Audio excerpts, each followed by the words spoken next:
नमस्कार, good morning. आपके साथ में हर्षा शर्मा। आप देख रहे हैं इंडिया न्यूज बुलेटिन की शुरुआत बड़ी खबर के साथ।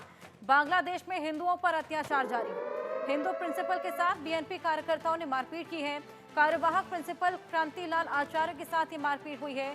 प्रिंसिपल पर पद छोड़ने के लिए दबाव बनाया गया। त्याग पत्र पर हस्ताक्षर करने के लिए ये दबाव यहाँ पर बनाया गया।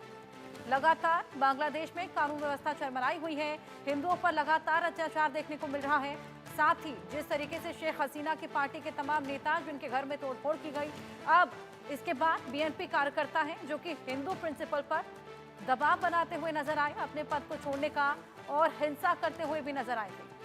इस्तीफे पर हस्ताक्षर करने के लिए दबाव बनाया गया। अत्याचार हिंदुओं पर लगातार जारी है। बांग्लादेश में यूनूस सरकार के राज में अल्पसंख्यकों पर लगातार अत्याचार जारी है और अब एक बार से फिर से बांग्लादेश में कट्टरपंथियों ने हिंदुओं को निशाना बनाया। दरअसल बांग्लादेश में एक हाई स्कूल के हिंदू प्रिंसिपल को उसके मजहब की वजह से बांग्लादेश नेशनलिस्ट पार्टी के कार्यकर्ताओं ने पिटाई कर दी और इतना ही नहीं, उन पर अपने पद से इस्तीफा देने के लिए दबाव बनाया गया। बांग्लादेश के चटगांव में तोबराक अरीफ चौधरी हाई स्कूल के कार्यवाहक प्रिंसिपल क्रांतिलाल आचार्य पर खालिदा जिया के नेतृत्व वाली बांग्लादेश नेशनलिस्ट पार्टी सदस्यों ने मारपीट की है और त्यागपत्र पर हस्ताक्षर करने के लिए दबाव बनाया गया। प्रिंसिपल क्रांतिलाल की बेटी भावना आचार्य ने सोशल मीडिया पर बताया कि उनके पिता के साथ मारपीट की गई है और उन्हें स्कूल आने से मना किया गया। उन्होंने इल्जाम लगाते हुए कहा कि बीएनपी वर्कर्स के हमले के बाद से उनके पिता बीमार भी चल रहे हैं। मारपीट की तस्वीरें भी आपके टीवी स्क्रीन पर हैं। किस तरीके से वहां पर ये बीएनपी के कार्यकर्ता पहुंचे हुए थे। ये वही बीएनपी के कार्यकर्ता हैं जो कि बांग्लादेश में छात्र आंदोलन कर रहे थे और इन्हीं छात्रों ने मिलकर एक पार्टी भी फॉर्म की है।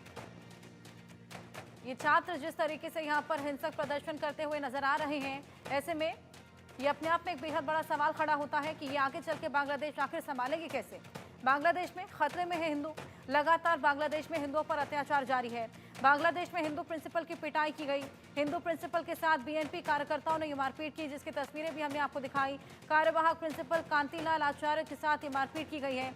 प्रिंसिपल पर पद छोड़ने के लिए दबाव बनाया गया। इस्तीफे पर हस्ताक्षर करने के लिए ये दबाव बनाया गया।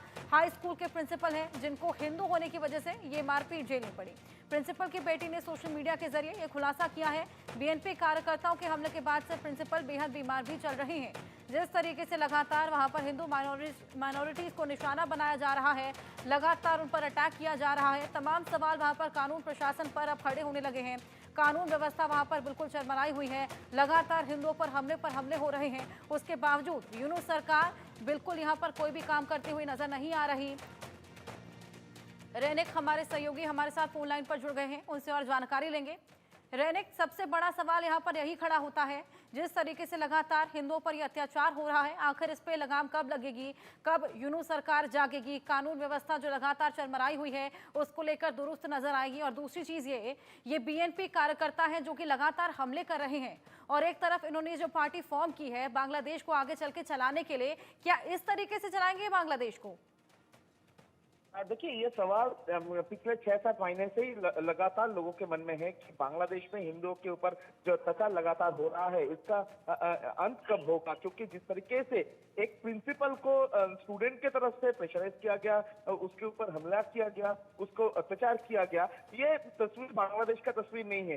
जिस छात्रों के ऊपर भरोसा करके लोग उम्मीद रखे थे कि नया गवर्नमेंट फॉर्म होगा, जिस छात्रों के कारण में बांग्लादेश में शेख हसीना का सरकार का पतन हुआ था, जिस छात्रों ने बांग्लादेश को उम्मीद जताया था कि नया बांग्लादेश देखने को मिलेगा, उसी छात्र की तरफ से एक उन लोगों का जो प्रिंसिपल, एक हाई स्कूल का प्रिंसिपल, उनके साथ जो बिहेवियर देखते हुए ये बांग्लादेश का तस्वीर नहीं हो सकता है। क्योंकि बांग्लादेश में छात्रों की तरफ से अगले दिन देश चलाने का जो बात किया जा रहा है, इस तस्वीर से तो साफ हो जा रहा है कि इन लोगों के हाथ में अगर देश जाएगा तो कौन सी दिशा में बांग्लादेश जा सकता है। क्योंकि लगातार ये इंटरिम गवर्नमेंट फॉर्म होने के बाद से जिस तरीके से हिंदुओं के ऊपर हमले का घटना घट रहा था, उसी के दौरान जिस तरीके से मोहम्मद यूनिस चुप बैठे थे, इस घटना में भी मोहम्मद यूनिस चुप ही बैठे हैं। इंटरिम गवर्नमेंट की तरफ से इसके खिलाफ में कोई कार्रवाई नहीं किया गया है। इंटरिम गवर्नमेंट इस बारे में कोई बयान भी नहीं दिया है। तो ठीक इसी सिचुएशन में अगर गवर्नमेंट कुछ ना करे तो बांग्लादेश में हिंदुओं का